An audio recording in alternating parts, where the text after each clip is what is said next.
The title of this presentation is Against COVID-19, but for sure, air purification systems are useful for a lot of other things than COVID-19.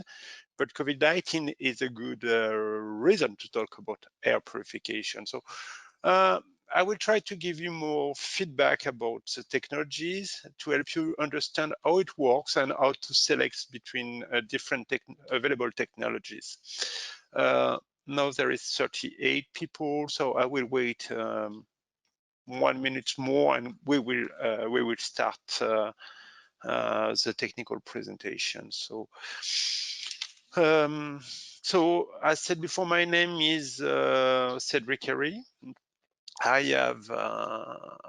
have made my PhD during last centuries, and it was all about filtration, but filtration about applied to environmental challenges.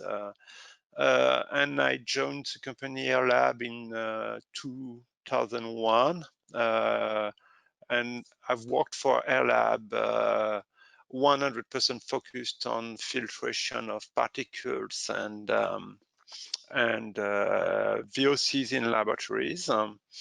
And in 2013, we've launched our first generation of air purifiers called HALO. And I will explain you how HALO was designed at the beginning, the source of HALO, and how it works. Now there is 44 people, so it's time to start.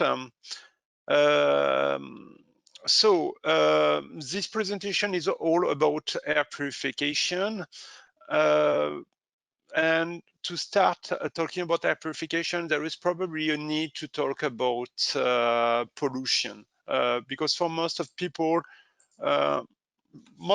are, I'll say, very careful about what they breathe. They would like to know, to be sure that they breathe fresh air. But if you ask them to define what pollution is, it's not always 100% clear. So I will come back on this definition of air pollution, and in particular, indoor air pollution. Then I will give you more feedback about existing air treatment technology applied to this indoor air pollution, and more details about HALO, the product that is designed and produced and sold by HALOP. And we will finish talking about the third-party testing that have been performed on HALO to prove its efficiency. So I will start to talk about indoor air pollution. So probably this morning, all of us, we are sitting in an office, at home, working, and we breathe the air from the room where we are located. Unfortunately, this air most of the time is polluted by a lot of components that should not be into the air, and that's exactly what pollution is. Pollution is defined to all foreign substances that should not be naturally present into the air or into water, if we talk about water pollution. On this slide, you can see different examples of existing pollution. We are in 2012, for sure. Everybody is careful about the viruses that can be present into the air, because we don't want to be contaminated. But also in the air, we can find bacteria, pollens, pesticides, fertilizers, dioxide, acid, VOCs, a lot of different substances and foreign substances that should not be into the air.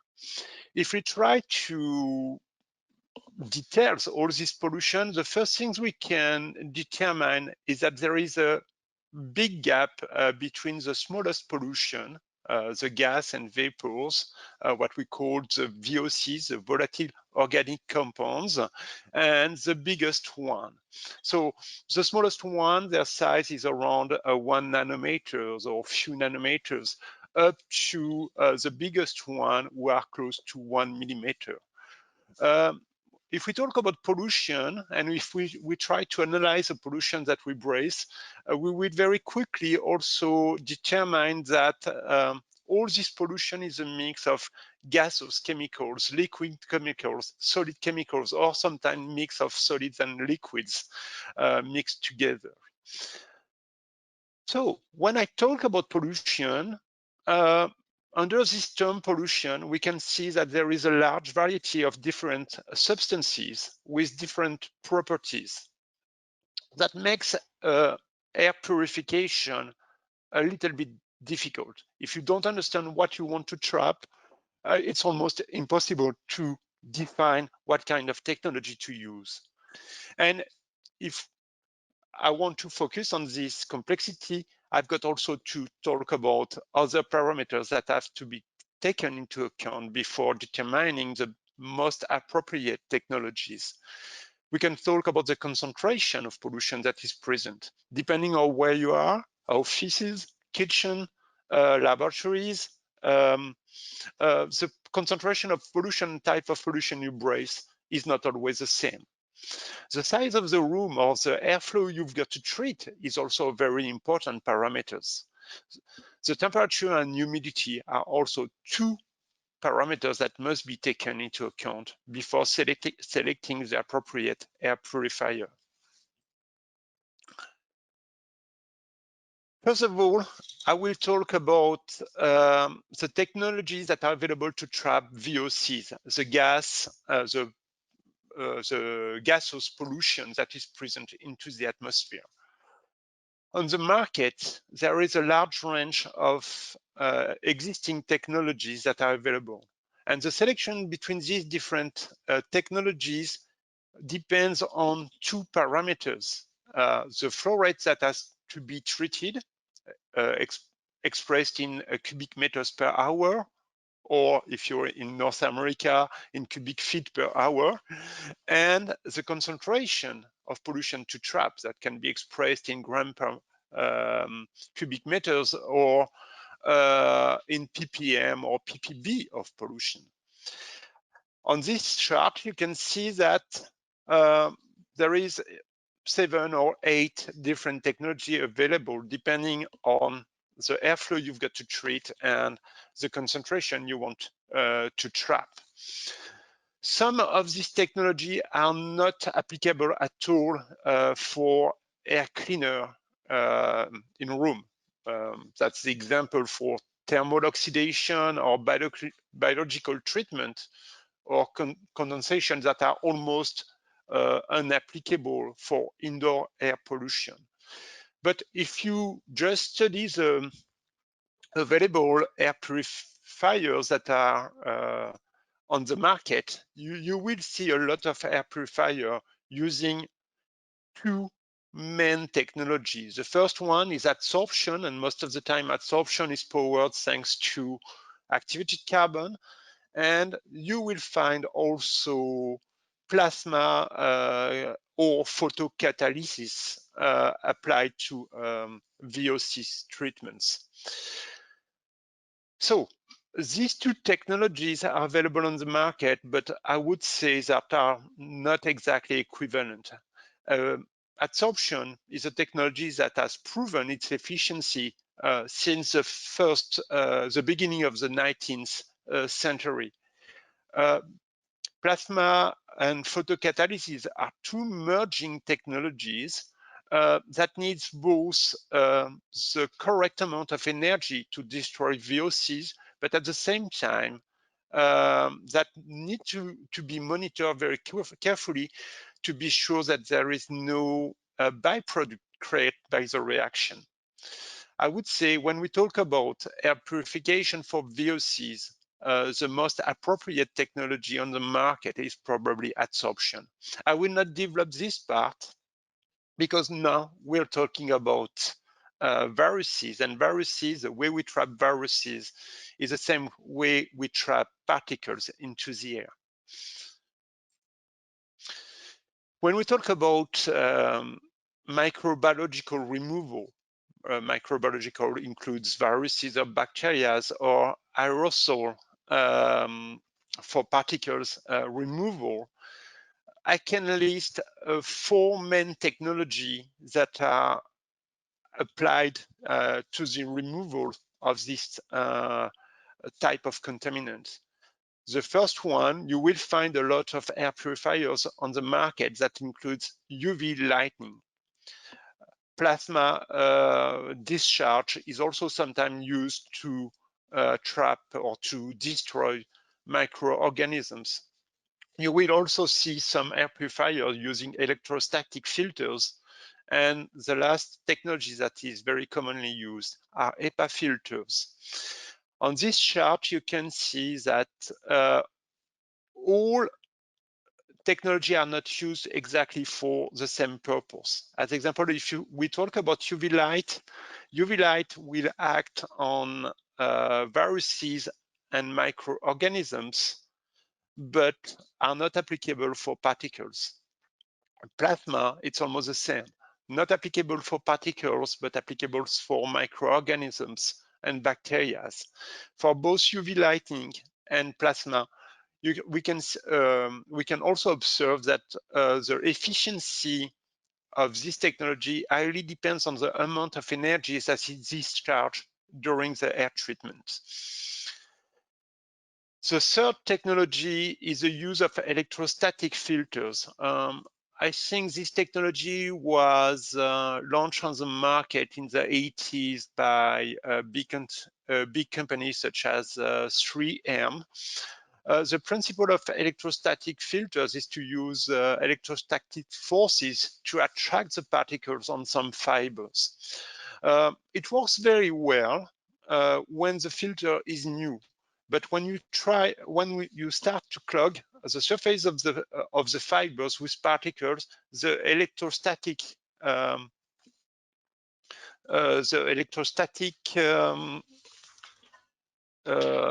effect decrease step by step. And the last technology that is very commonly used are HEPA filters. So a few words about UV decontamination. I would say that UV lighting is one efficient technology that has proven its efficiency to destroy viruses and bacteria. The only thing is that all UV lighting have not got exactly the same efficiency. So first of all, the first parameter that has been to be taken into account is the UV wavelength. The UV wavelength that is applicable for viruses destruction or bacteria destruction must be comprised between 254 nanometers and 265 nanometers. This is the wavelength where we've got the more data to understand how UV lighting is acting against viruses and bacteria. The second very important parameter is the dose of UV lighting needed to destroy viruses and bacteria. So the amount of UV light depends on the type of microorganisms we've got to destroy, and also depends on the amount of biological contamination to destroy during the reaction. And on this slide, I just share with you two important information. The first one, two informative data. The first one for viruses with RNA, that's the case for coronavirus. I found this information that it is needed 12 millijoule per square centimeter to destroy viruses. And we can find this information into predicted inactivation of viruses of prevalence to biodefense by solar radiation. For bacteria, we've got a lot of models using E. coli, which is a very typical tracer or for decontamination. And on this chart, you can see that with a dose of 5.4 millijoule per square centimeter, we need a little bit more than 68 seconds to destroy 90% of the bacteria's contamination. We can see that with 18 watt UV bulb. Here we can see that by itself, UV lighting is not enough to prove that bacteria or viruses contamination is destroyed. At the same time, you need the correct amount of UV lighting, and you need to light during a certain period of time. So that said, and that's my point of view, if we talk about an air purifier that must renew the air on real time, it sounds as a challenge to on real time destroy the pollution or the bacteria and viruses that are present into the air using UV lighting.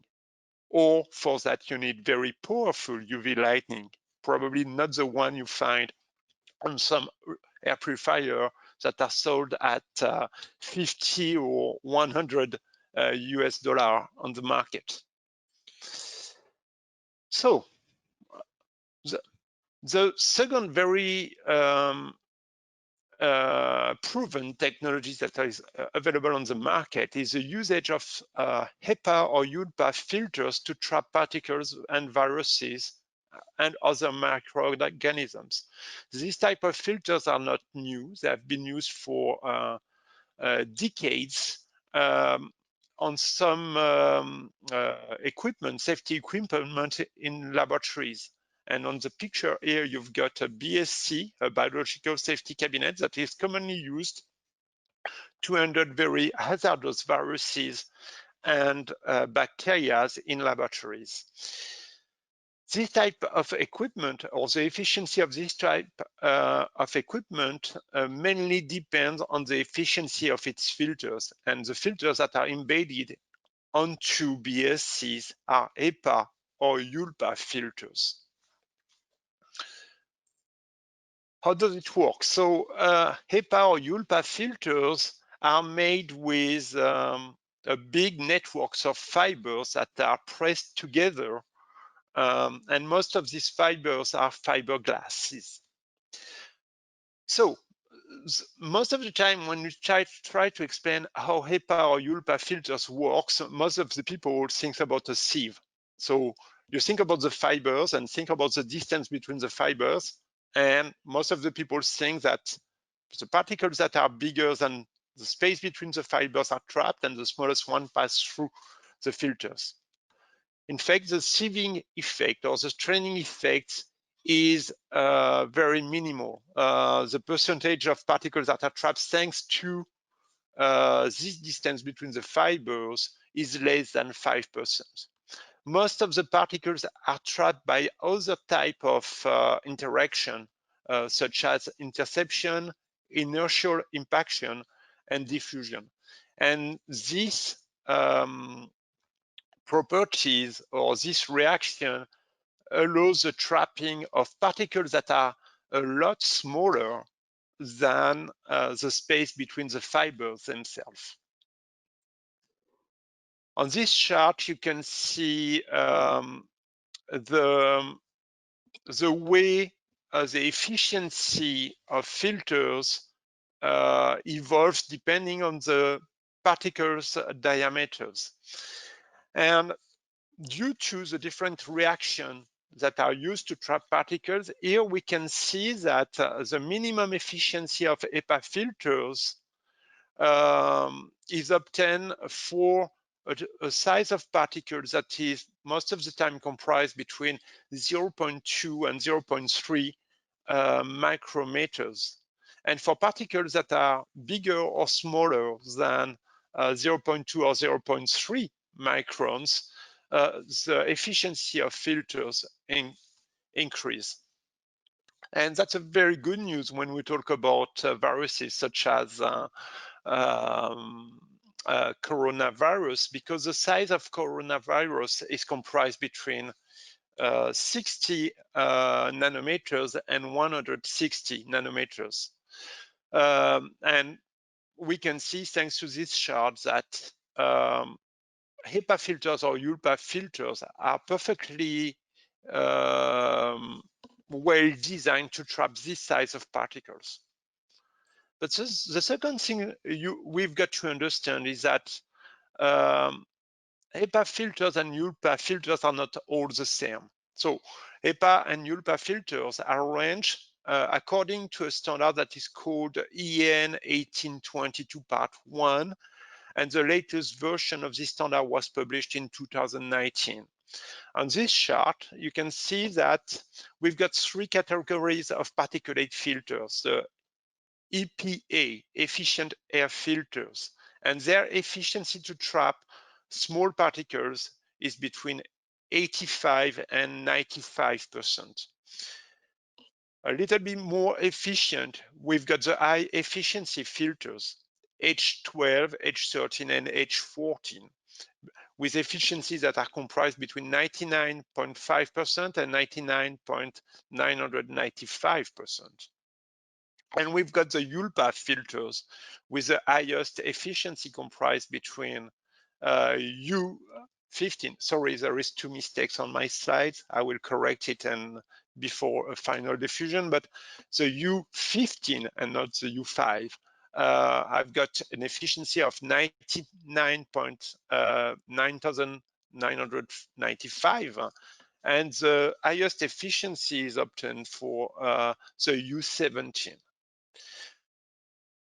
So at HALOP, and that's the second mistake of this slide, at HALOP, we provide both H14 filters with efficiency of 99.995% and U16 filters, and both technologies can be used on HALO technologies.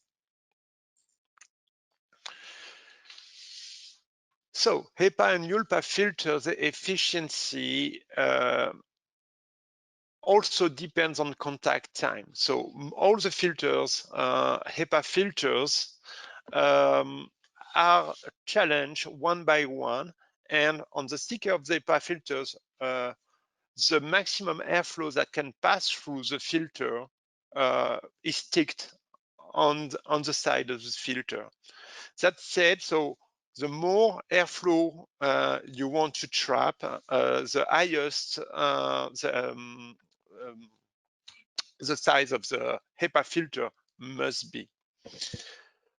HEPA and ULPA filter, so as said before, cover a large range of efficiency between 85% and a maximum of, for the U17,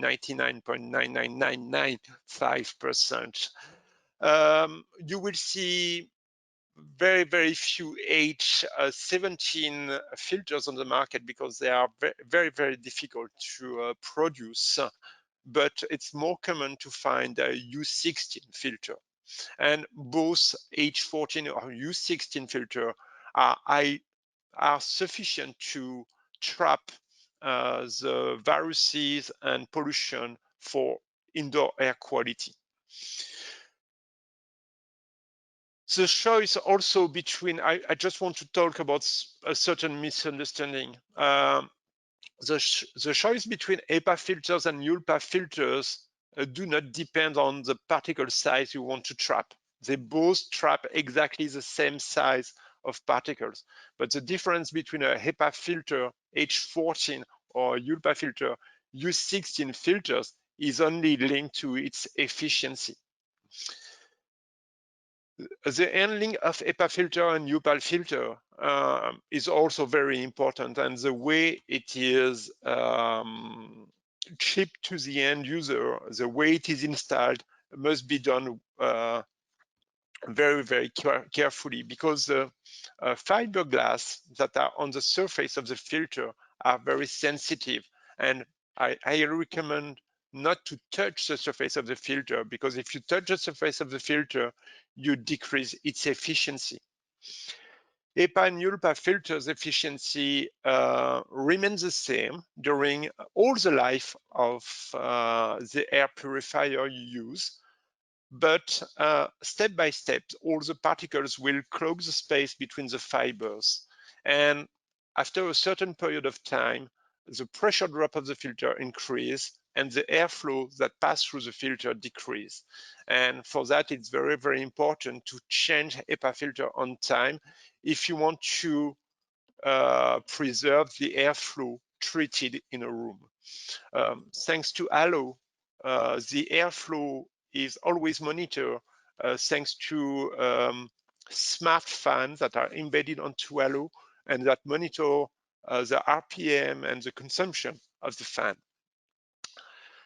Concerning HALOP, few marketing words about HALOP. HALOP is a ceiling-mounted air purifier. There is two available versions at our labs of HALOP HP that embeds both, not both, a choice between H14 or U16 HEPA and ULPA filters, and HALOP C that is 100% dedicated to gases and vapors filtration, as example VOCs or acid vapors or formaldehyde vapors. Both versions, HALOP P or HALOP C, have got optimized contact time between the air to be treated and the filtration technology. As said before, if you use carbon filters, the contact time between pollution and carbon and activated carbon is very important, but for HEPA or ULPA filter, it's also very important to have the correct airflow that pass through the filter. I will talk about the position of HALOP on the ceiling, but the way we design HALOP is very important, and the way the choice to install it on the ceiling is also 100% justified. The energy consumption of HALOP is very low. It's around 50 watts, and you can use it with different modes, 24 hours per day mode or a night and day mode, using it 8 hours with a maximum airflow and by night with a lower airflow. It's very simple to use. There is no screen, no need to parameter HALOP. If you want to know more about HALOP, you can use your cell phone to connect to the unit that can communicate with the server. And it's 100% independent of the building ventilation system. So it means that all the setting is very easy. And we will see that also a very important parameter, but all HALOP versions have been tested by third party. So about the importance of the installation of HALOP on the ceiling, as you can see on this very technical image on this slide. So we decided to set HALOP above the head of the workers, of the people in the room. There is many reasons for that. The first one, if you put an air purifier on your desktop or on the wall, you've got a big chance that to see that people will put something else in front of the air purifier and modify all the air renewal or impact all the air renewal in the room.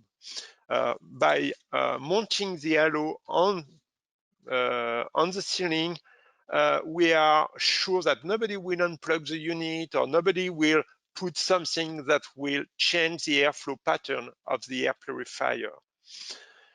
The second very important parameter is that, and if we think about HALOP, is that the design and the airflow pattern of HALOP is 100% based on our 50 years experience working on the containment of chemicals in laboratories. Here with HALO, as you can see, we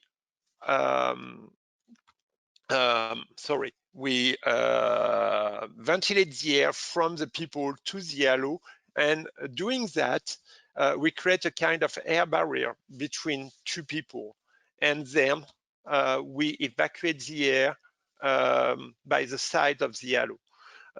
Doing that, we create an air barrier between people to limit the contamination between people. And that's exactly what we will see in the third-party testing.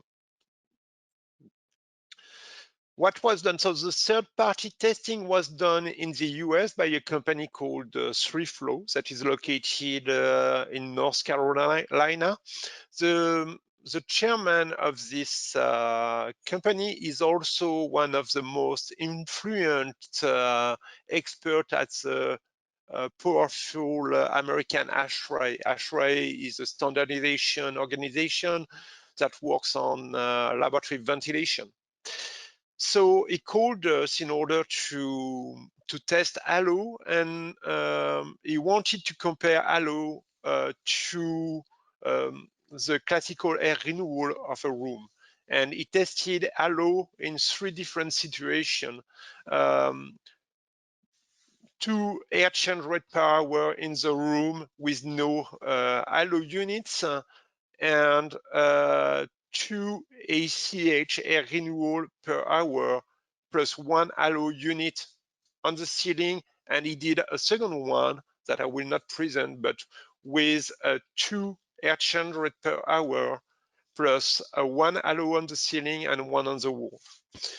The size of the room, sorry, a word remains in French, but the size of the room was 25 square meter for a total volume of 78 cubic meters. And the test has been performed for 15 minutes.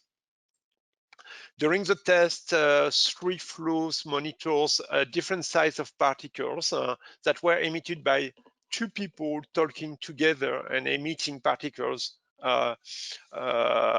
in real time.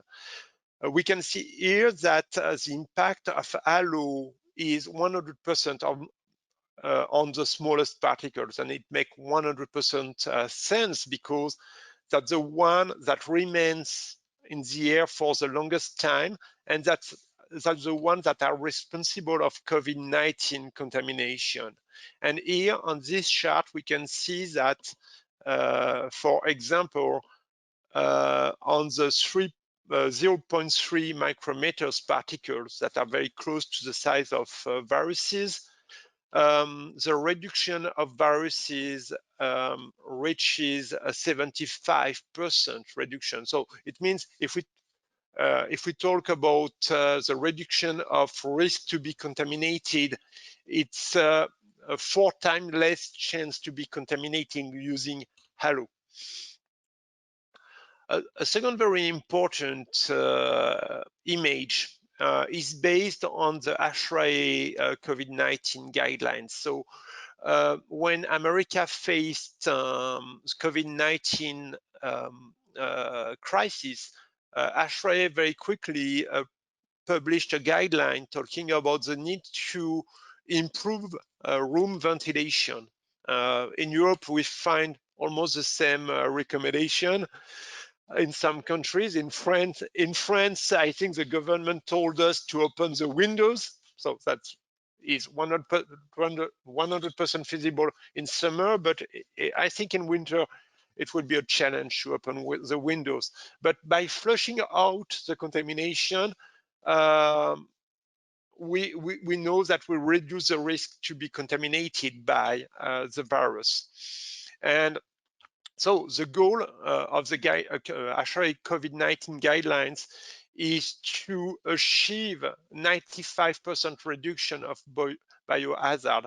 And on the chart here on the slide, you can see the ratio between the time needed to achieve 95% reduction of biohazard according to different conditions and different air change rate per hour. And here we can see that as an example, we need about 3 hours to achieve 95% reduction with 1 air change rate per hour, which is very typical in offices or when we test it with HALOP, so 1 ACH plus 1 HALOP, we can see that 1 HALOP can provide 2 additional air change rate per hour, the equivalence of 2 ACH. So that means that using HALOP in conjunction with 1 air change rate per hour, we reduce the time needed to achieve 95% reduction of biohazard from 3 hours to just 1 hour, which is a big improvement. So to conclude, before selecting the appropriate air treatment technology, in offices, kitchen, restaurants, it's very, very important to identify the targeted pollution. For sure, a lot of our customers are looking for solutions to remove COVID-19, but there is a lot of other targets to remove from the room. So don't forget to ask before. So that's also very important to analyze the surface and the shape of the room. So a small air purifier that you put on one corner of the room will probably not renew the air properly or not remove pollution properly. Favor reliable technology instead of magical ones. So I think it's UV lighting seems very magical, but UV lighting, if it's not correctly applied to the air treatment, can be more dangerous than useful. So be careful about the technology you use, and also carefully select the appropriate location for the air purifier. So thank you. I'm available to answer your question if you've got some of them. Hi there. Thank you for a very interesting and informative talk. It's been difficult finding information, and this has been very useful. So my question is, how do you have advice or some documents that would let us know how many of your air purifiers we would require for a particular room, please? Yeah. Yeah, we've advices, yes, for different situations depending on the type of contaminant you're looking for. For HALO, for VOCs, we recommend 1 HALO for 25 square meter. And for particles, we can embrace a larger space because the airflow that pass through HEPA filters is a little bit higher, and we can go up to 30 square meter for 1 HALO. But again, at the same time, it's very important to check the shape of the room. So the surface itself is not sufficient. So it's very important to see where the air entrance is, where the door are. So for that, so all air lab people can help to select the appropriate amount of technology and to help to locate it in the room. Thanks. Good day. I would like to ask about noise level of this device. The noise level is below 50 dBA at maximum airflow, which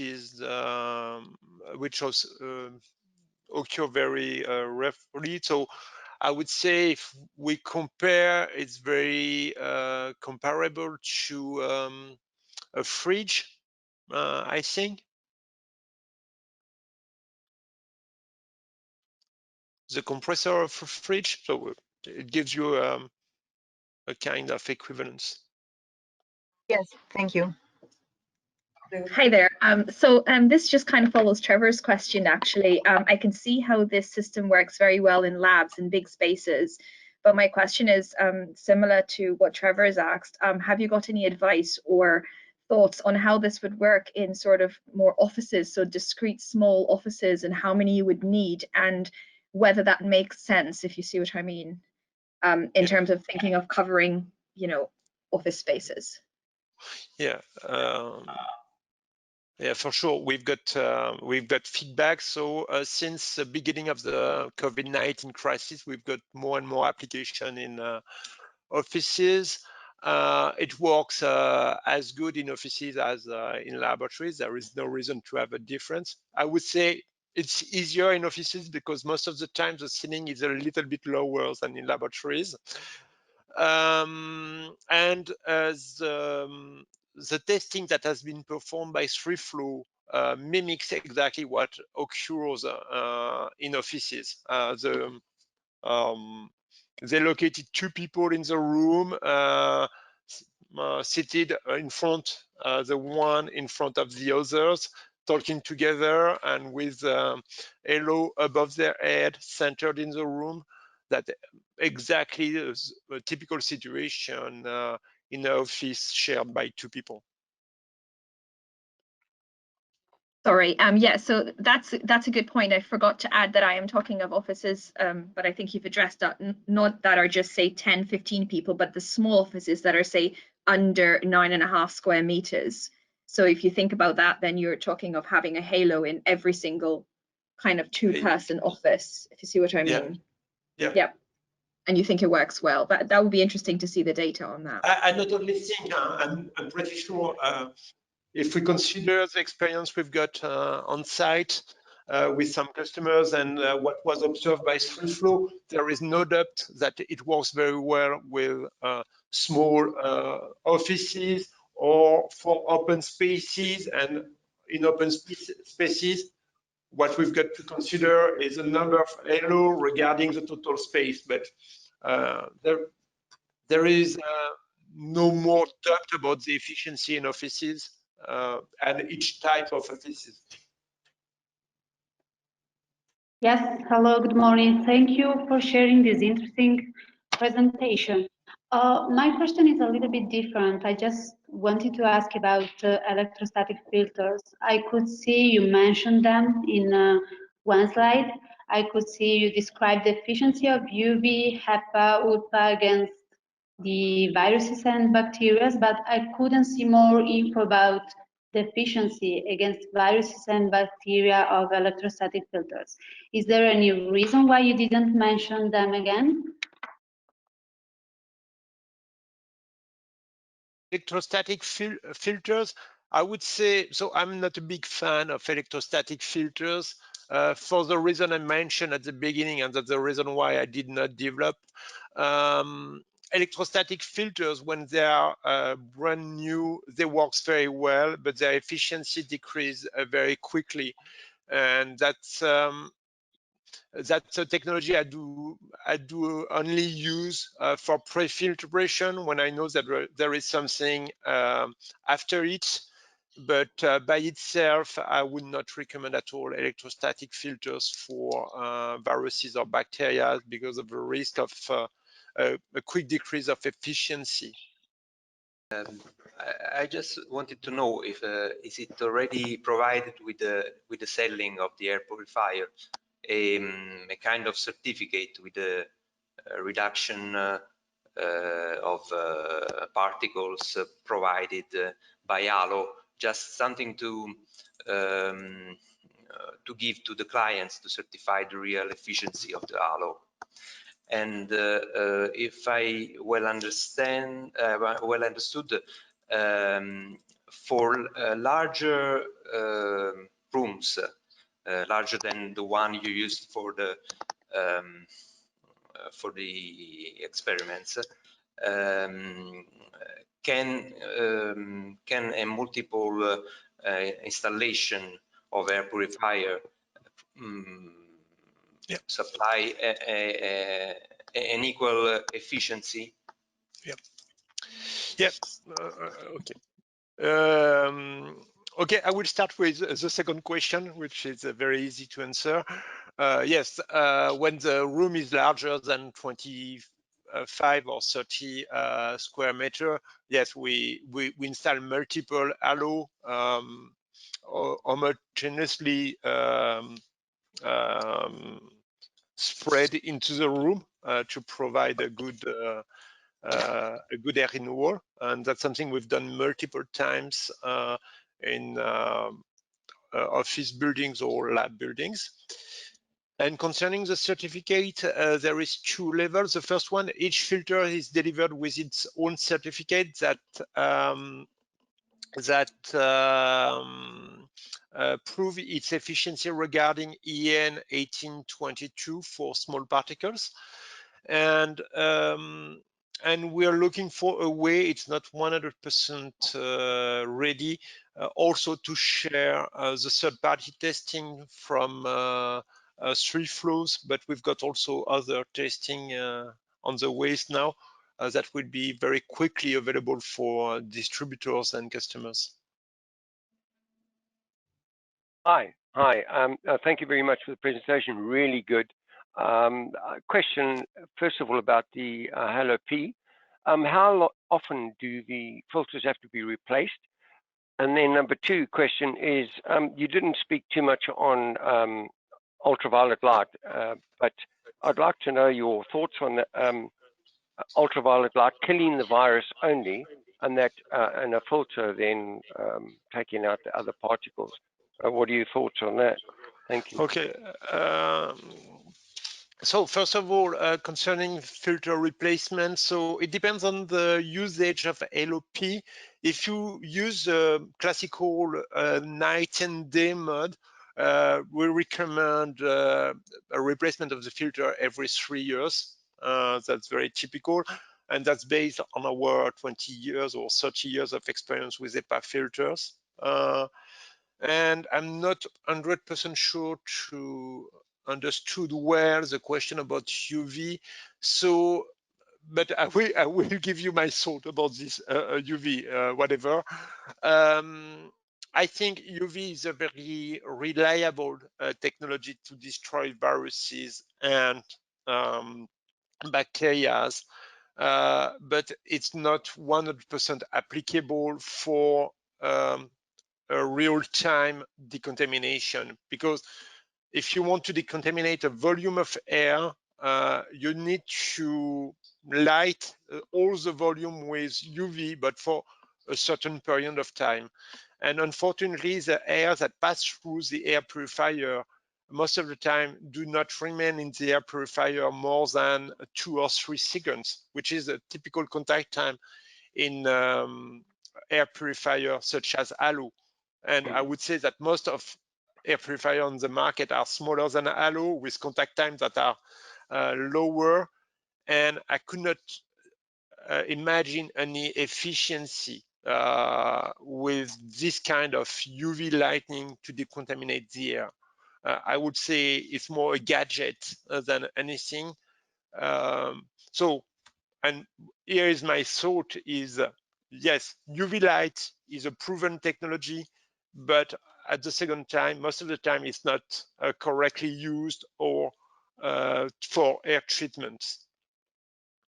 Okay, thank you very much. Yeah, okay. Yeah, that's great, thanks.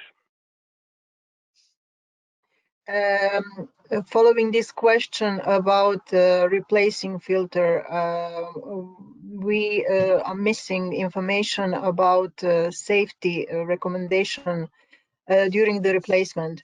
Who is in charge for replacement? Our service engineer or a person from the client? I think the client can do it itself. So we're not talking about a BSc or a safety unit in laboratories. Here we're talking about air purifiers. And I just want to remind everybody that the life of a virus on the surface is very short.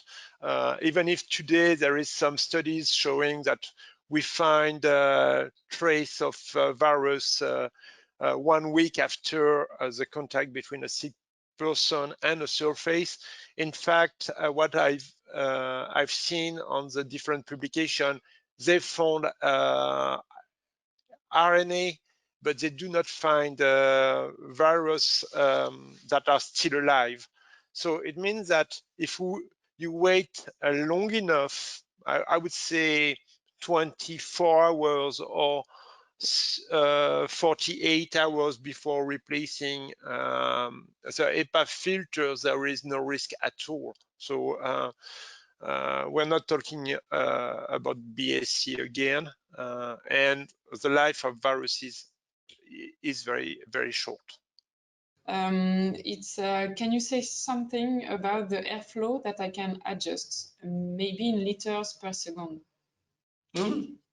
I've got to convert. I've got it in cubic meters per hour.